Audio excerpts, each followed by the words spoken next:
அந்தமான் மற்றும் நிக்கோபார் தீவுகளுக்கு 5 நாள் அரசுமுறை பயணமாக சென்றுள்ள குடியரசுத் தலைவர் திரௌபதி முர்மு அங்கு வரலாற்று சிறப்புமிக்க செல்லுலார் சிறையில் உள்ள தியாகிகள் நினைவிடத்தில் மலர் வளையம் வைத்து மரியாதை செலுத்தினார். அந்தமான் நிக்கோபார் தீவுகளுக்கு 5 நாள் பயணமாக குடியரசுத் தலைவர் திரௌபதி முர்மு சென்றுள்ளார். குடியரசுத் தலைவராக பதவியேற்ற பிறகு இது அவருடைய முதல் தீவு பயணமாகும். கடந்த 19ஆம் தேதி அந்தமான் மற்றும் நிக்கோபார் தீவுகளின் போர்ட் பிளேயரில் உள்ள INS உட்க்ரோஷில் வந்த குடியரசுத் தலைவர் திரௌபதி முர்முக்கு மூத்த அதிகாரிகள் சிறப்பு வரவேற்பு அளித்தனர். பின்னர் போர்ட் பிளேயரில் உள்ள வரலாற்று சிறப்பு மிக்க செல்லுலார் சிறைக்கு சென்ற குடியரசுத் தலைவர் திரௌபதி முர்மு தியாகிகள் நினைவிடத்தில் மலர் வளையம் வைத்து மரியாதை செலுத்தினார். சிறையில் அடைக்கப்பட்ட ஆயிரக்கணக்கான சுதந்திர போராட்ட வீரர்களுக்கு அஞ்சலி செலுத்தும் வகையில் அங்கு வைக்கப்பட்டுள்ள ஸ்வதந்திராய் ஜோதியை பார்வையிட்டார். செல்லுலார் சிறை வளாகம் மற்றும் அருங்காட்சியகத்தை சுற்றி பார்த்தார். மேலும் செல்லுலார் சிறையில்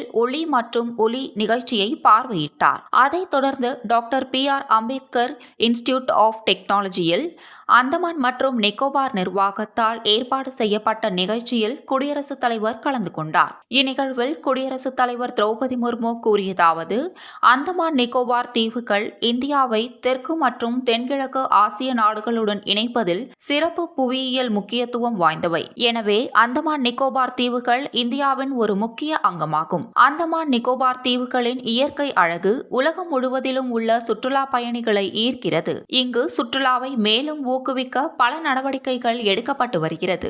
வீர சாவர்கர் விமான நிலையத்தின் புதிய முனையம் கட்டப்பட்டுள்ளது. இந்த தீவுகளுக்கு வருகை தரும் சுற்றுலா பயணிகளின் வாய்ப்புகள் வீர சாவர்கர் விமான நிலையத்தின் புதிய முனையம் கட்டப்பட்டுள்ளது. இந்த தீவுகளுக்கு வருகை தரும் சுற்றுலா பயணிகளின் எண்ணிக்கை கிட்டத்தட்ட 2 மடங்காக அதிகரித்துள்ளது. சுற்றுலாத்துறையின் வளர்ச்சியின் காரணமாக இங்கு வேலைவாய்ப்பு அதிகரிக்கும். இதன் மூலம் இங்குள்ள இளைஞர்களுக்கு புதிய வாய்ப்புகள் கிடைக்கும். இந்த தீவின் நீல பொருளாதாரம் இந்தியாவின் பொருளாதார வளர்ச்சியில் முக்கிய பங்களிப்பை கொண்டுள்ளது. மீன் உள்ளிட்ட கடல் சார்ந்த பொருட்களின் ஏற்றுமதியை ஊக்குவிக்கும் வகையில் பல்வேறு பணிகள் நடைபெற்று வருகின்றன என்று கூறினார்.